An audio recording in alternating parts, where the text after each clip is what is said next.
Good morning friends, कशा आहात तुम्ही सगळे. स्वागत आहे तुमचं माझ्या नवीन एका ब्लॉगमध्ये.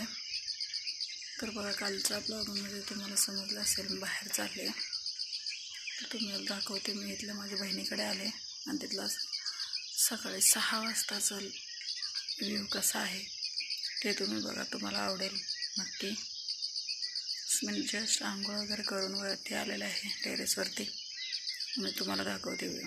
ही तिची छोटीशी अशी तिने शेती केलेली आहे टेरेसवरती. आणि हे बघा, बघू शकता तुम्ही.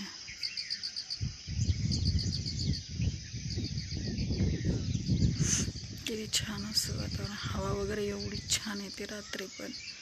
खूप असं इकडे डोंगर आहे बाजूलाच. हे बघा इकडे.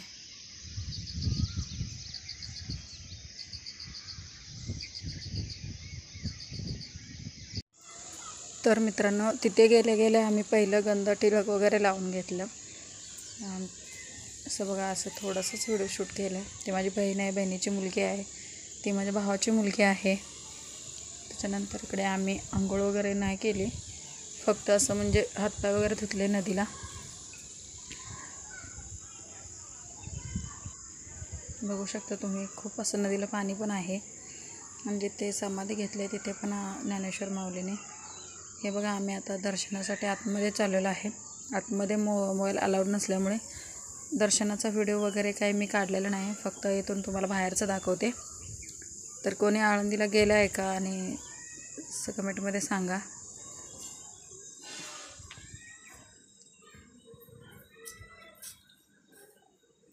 तर असं आम्ही हार वगैरे घेत होतो, हार वगैरे घेतले.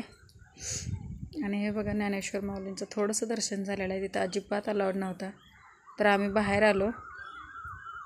इथे फोटो वगैरे थोडेसे शूट केले. हे मुक्ताईचं छोटंसं मंदिर आहे.